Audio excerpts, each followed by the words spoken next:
सदाशिवसमारम्भाम् शङ्कराचार्यमध्यमाम् अस्मत्श्रीगुरुपर्यन्ताम् वन्दे गुरुपरम्पराम्।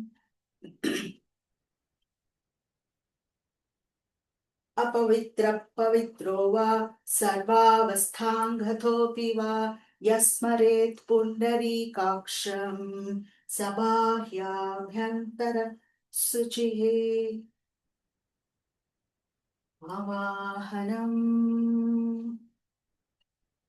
नारायणं पद्मभवं वसिष्ठं शक्तिं च तत्पुत्रपराशरं च व्यासं शुकं गौडपदं महान्तं गोविन्दयोगीन्द्रमथास्य शिष्यम् श्रीशङ्कराचार्यमथास्य पद्मपादं च हस्तामलकं च शिष्यम् तं त्रोटकं वातिककारमन्यान् अस्मद्गुरुं सन्ततमानतोऽस्मि।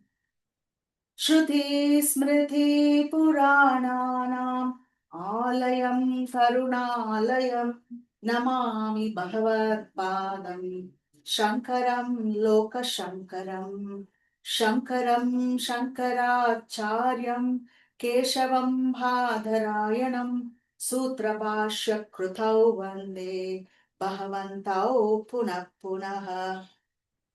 यद्वारे निखिला निलिम्पपरिषत् सिद्धिं विदत्ते निशम् श्रीमत् श्रीलसितं जगद्गुरुपथं नत्वात्मतृप्तिं गता लोकाज्ञानपयोदपाटनधुरं श्रीशङ्करं शर्मदं ब्रह्मानन्द सरस्वतीं गुरुवरं ध्यायामि ज्योतिर्मयम्।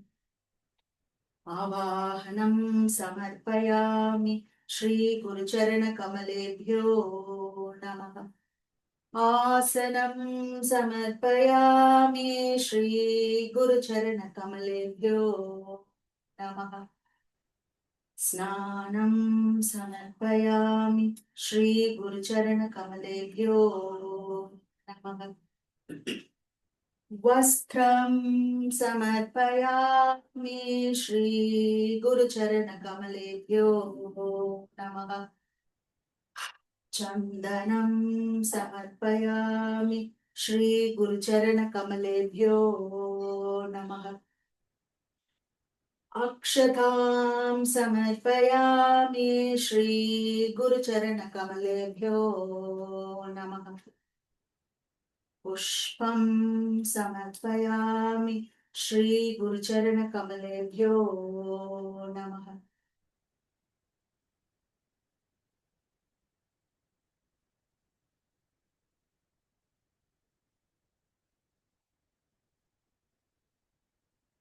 धूपं समर्पयामि श्रीगुरुचरणकमलेभ्यो नमः।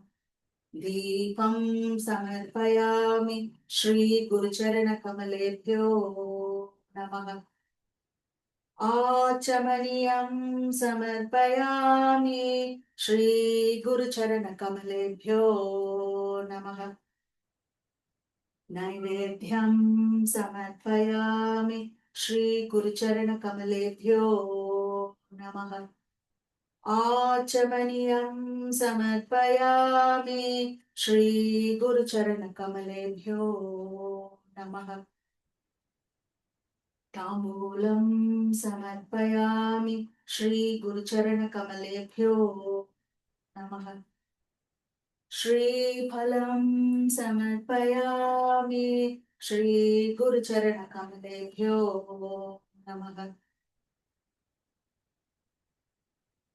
आराधिक्यं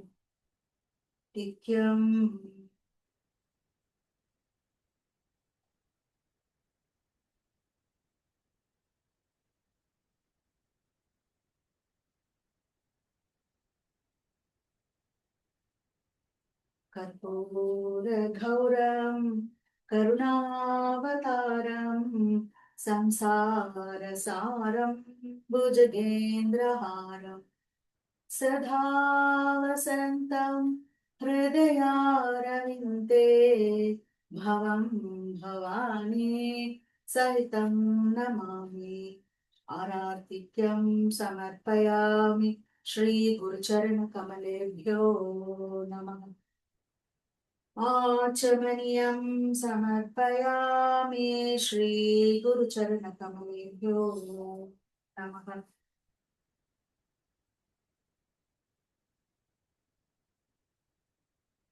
पुष्पाञ्जलिम्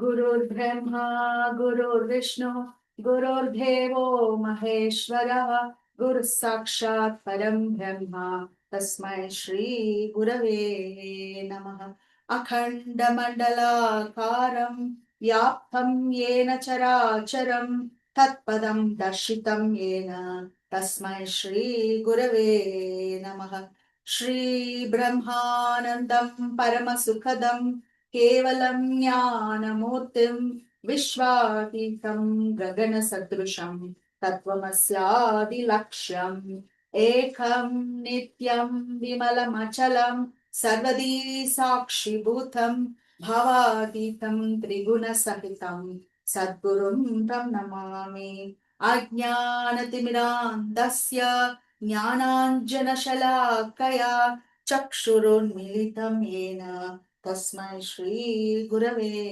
नमः पुष्पाञ्जलिं समर्पयामि श्री गुरुचरणकमलेभ्यो